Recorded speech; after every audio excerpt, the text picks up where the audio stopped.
This channel does not promote any violent, harmful, or illegal activities. All content provided by this channel is meant for an educational purpose only. Top quality और consistent performance के लिए सिर्फ silver pumps नाम याद रखना। জঙ্গিপুর সুতি ধুলিয়ান এখনো ছড়িয়ে রয়েছে, সেখানে জায়গায় জায়গায় ছড়িয়ে রয়েছে হিংসার ক্ষত চিহ্ন। টহল দিচ্ছে পুলিশ এবং কেন্দ্রীয় বাহিনী। গ্রেফতার করা হয়েছে 150 জনেরও বেশি। এখনো ইন্টারনেট পরিষেবা বন্ধ রাখা হয়েছে। আতঙ্কে ঘর ছেড়ে পাশের জেলায় আশ্রয় নিয়েছেন বহু মানুষ। টানা 3 দিন হিংসার পর থমথমে মুর্শিদাবাদ, সুতি, ধুলিয়ান, জঙ্গিপুরে এখনো ছড়িয়ে ছিটিয়ে রয়েছে হিংসার ক্ষত। ছবি দেখছেন, হিংসার ক্ষত চিহ্ন ছড়িয়ে রয়েছে। টহল দিচ্ছে পুলিশ এবং কেন্দ্রীয় বাহিনী। 150 জনেরও বেশি গ্রেফতার। ইন্টারনেট পরিষেবা এখনো বন্ধ রাখা হয়েছে এবং আতঙ্কে ঘর ছেড়ে পাশের জেলাতে আশ্রয় নিয়েছেনও বহু মানুষ। রাস্তায় রাস্তায় পিকেটিং, পুলিশের পিকেটিং এর ছবিও দেখছেন আপনারা। বাইক এবং গাড়ি চালকদের পরিচয়পত্র তাদের দেখা হচ্ছে এবং পরপর জঙ্গিপুর সুতি ধুলিয়ানে হিংসার যে ক্ষতচিহ্ন ছড়িয়ে রয়েছে, পুলিশের পিকেটিং এর ছবি আপনারা দেখছেন। পাশাপাশি দেখা হচ্ছে যে বাইক এবং গাড়ি, সেখানকার যে পরিচয়পত্র, বাইক এবং গাড়ি আরোহী যারা, তাদের পরিচয়পত্র খতিয়ে দেখা হচ্ছে। দেখতে পাচ্ছেন সেই ছবি, বাইক আরোহীর পরিচয়পত্র খতিয়ে দেখছে পুলিশ।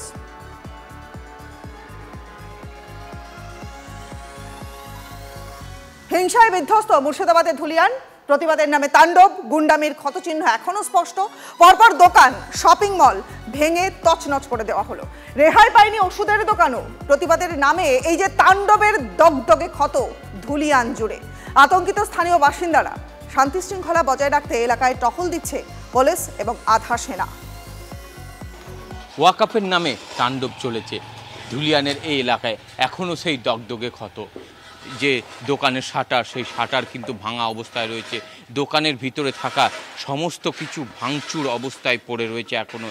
এই যে একটি হোটেল ছিল, সেই হোটেলের ভিতরে এখনও সেই দগদগে ক্ষত। কাঁচের যেসব সরঞ্জাম থেকে খাবার বা রান্না করার আসবাবপত্র বা রান্না করার জিনিসপত্রও কিন্তু এখনও পর্যন্ত পড়ে রয়েছে সেই হোটেলের ভিতরে।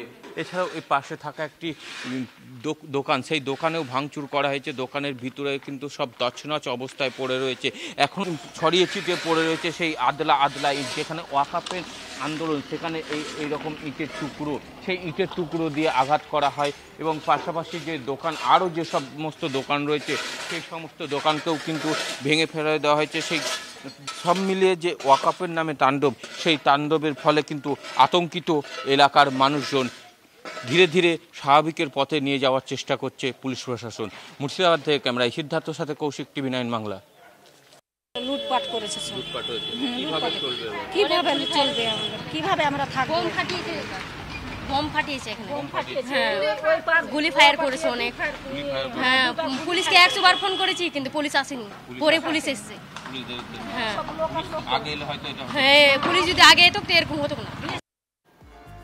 মুর্শিদাবাদ এবং মালদায় যে অশান্তির ছবি, অশান্তিতে কি বাংলাদেশি দুষ্কৃতীরা জড়িত?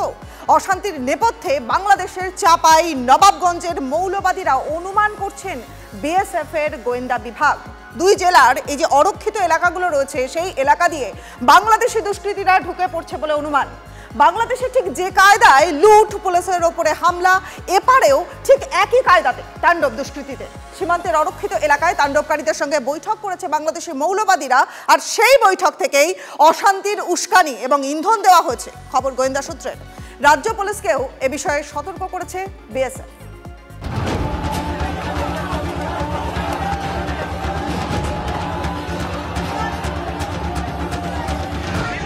এই ছবি বাংলাদেশে বহুজাতিক সংস্থার শোরুম লুট করছে জামাতপন্থী মৌলবাদীরা।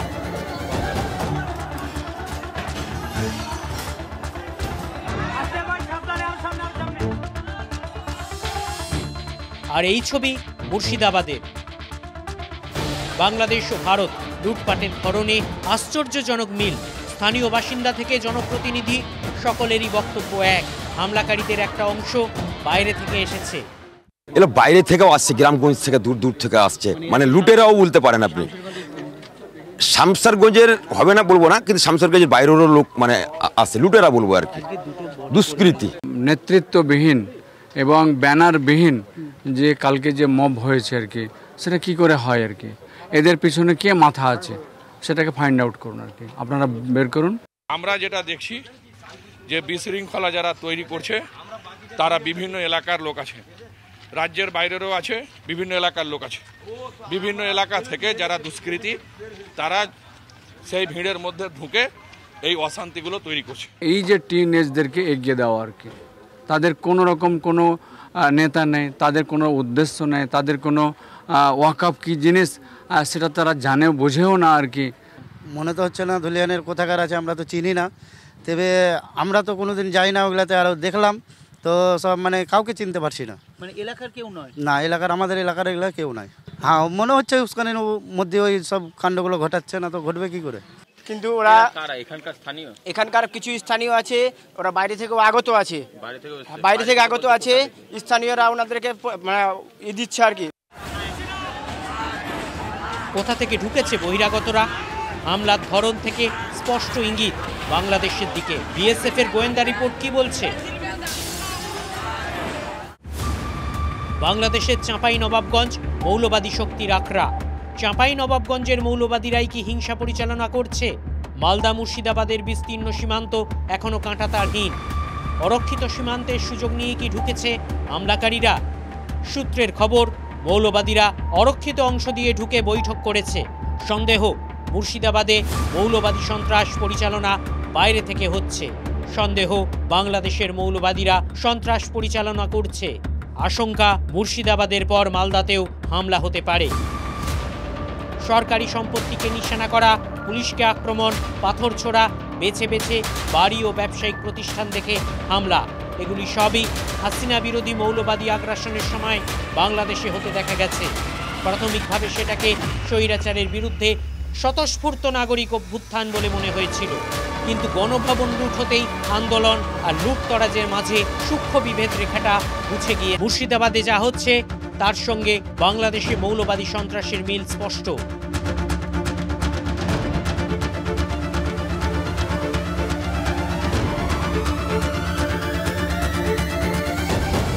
লুট করতে যেমন বাংলাদেশে হয়েছে ওরকম করতে চাইছে, মানে আমরাকে রাখতে চাইছি না। পিএফআই, সিমি, আনসারুল বাংলা এদের কন্ট্রোলে চলে গেছে মুর্শিদাবাদ, মালদা অনেক বড় অংশ। এবং পেছনে পিএফআই আছে। অন্যান্য দেশের যদি কোনো উগ্রপন্থী সংগঠন থাকে আমি অন্ততপক্ষে আশ্চর্য হব না। এর তদন্ত হওয়া উচিত। অন্য দেশের উগ্রপন্থী সংগঠনের হাত থাকতে পারে, এবং আমি পরিষ্কার বলছি, বিগত বেশ কয়েক বছর ধরে, শুধু তৃণমূল আমল থেকে নয়, তার আগে থেকে বামফ্রন্ট এদেরকে এইভাবে আশকারা দিত। মুর্শিদাবাদ জেলায় কংগ্রেস আশকারা দিত, মুর্শিদাবাদ জেলায়, এই সমস্ত জেলায় ভারত বিরোধী চক্র চলছে। বিদেশি শক্তির উস্কানি নিয়ে রাজ্য পুলিশকে সতর্ক করা হয়েছে বলে খবর বিএসএফ সূত্রে। সায়ন্ত ভট্টাচার্যের রিপোর্ট, টিভি9 বাংলা।